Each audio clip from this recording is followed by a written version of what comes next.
आज एलर्जी की घटनाएं विकसित देशों में महामारी के स्तर पर पहुंच गई हैं, जहां 2 में से 1 व्यक्ति किसी न किसी एलर्जी से संबंधित बीमारी से ग्रसित है। एलर्जी में हमारा इम्यून सिस्टम ओवर एक्टिव हो जाता है, मतलब अत्यधिक प्रतिक्रिया दिखाता है।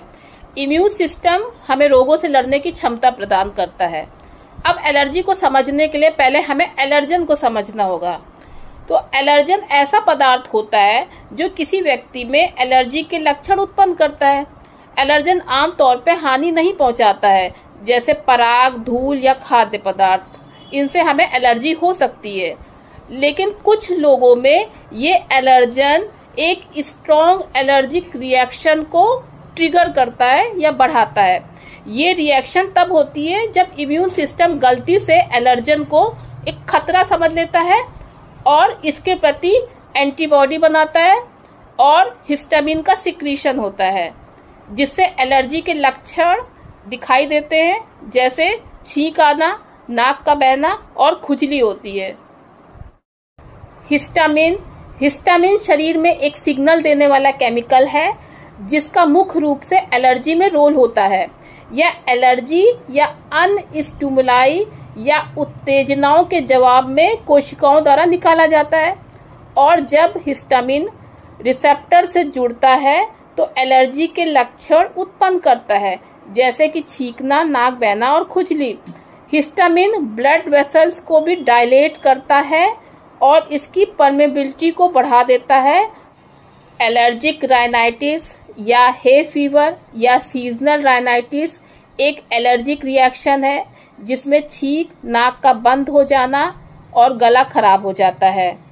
इसमें नाक की म्यूकस मेम्ब्रेन में सूजन आ जाती है।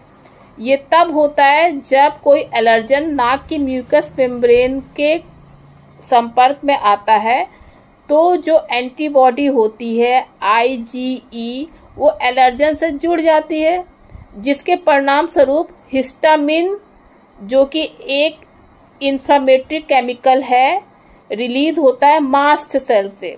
मास्ट सेल इम्यून सिस्टम का पार्ट होता है। अब इसके परिणाम स्वरूप नाक, आंख और गले की म्यूकस मेम्ब्रेन में सूजन आ जाती है और खुजली होने लगती है, क्योंकि ये एलर्जन को निकालने का काम करते हैं। सीजनल राइनाइटिस या मौसमी राइनाइटिस पेड़ों, घासों और खरपतवारों से निकलने वाले पराग की एलर्जी के कारण होता है, जबकि परसिस्टेंट मतलब जिद्दी एलर्जी राइनाइटिस साल भर रहता है और फफूंद, धूल के कण और जानवरों के बालों के संपर्क में आने से होता है। अक्सर पेशेंट में सीजनल और परसिस्टेंट राइनाइटिस दोनों होता है।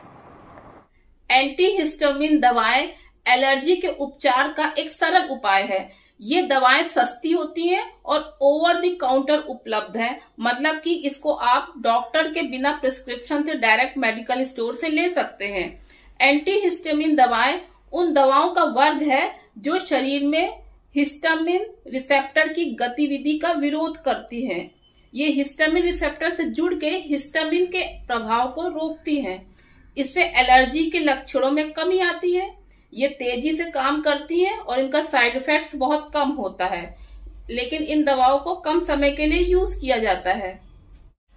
एंटीहिस्टामिन दवाओं का विकास दशकों पहले फोर्नेव और बोबेट द्वारा की गई खोज के साथ शुरू हुआ था।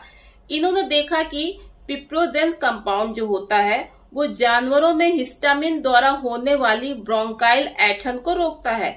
इस खोज के बाद पिप्रोजेन से बेहतर एंटीहिस्टामिन एक्टिविटी वाले कई एन-फिनाइल इथाइलिन डायामीन्स को सिंथेसाइज किया गया।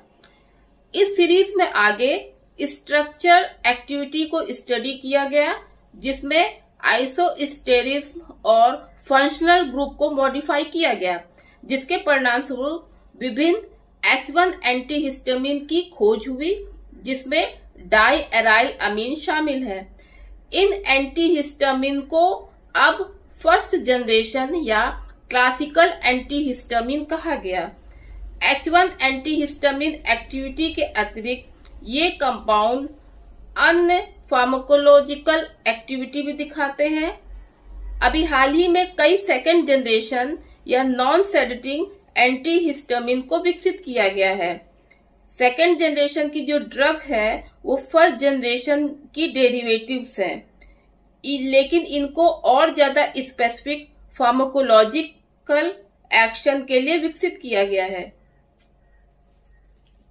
एंटीहिस्टामिन ड्रग्स का स्ट्रक्चर एक्टिविटी रिलेशनशिप, इसकी समान संरचना या स्ट्रक्चर में 2 एरोमेटिक रिंग्स या बेंजीन रिंग होती है जो टर्शरी अमीन से एक छोटी चेन के द्वारा जुड़ी होती है। टर्शरी अमीन का मतलब होता है जहां नाइट्रोजन एटम 3 ग्रुप से जुड़ा होता है जिसमें कार्बन होता है। ये जो चेन होती है ये चेन आमतौर पर 2 या 3 कार्बन की होती है और या इसमें हेट्रोसाइकिल जैसे कि पिप्राजिन रिंग होती है। इसका स्ट्रक्चर देखें तो इनमें से एक एरोमेटिक ग्रुप अक्सर फिनाइल या सब्स्टिट्यूटेड फिनाइल या हेट्रो एरोमेटिक ग्रुप जैसे कि 2 पिरिडिल होता है।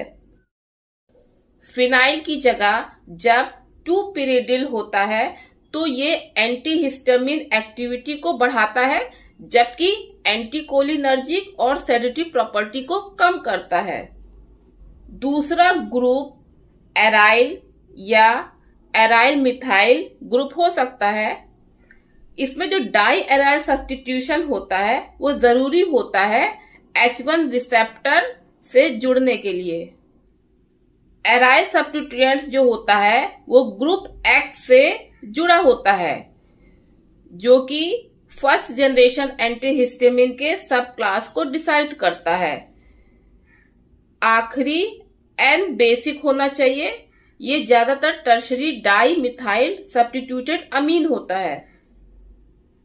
जो X है ये या तो कार्बन या ऑक्सीजन या नाइट्रोजन हो सकता है।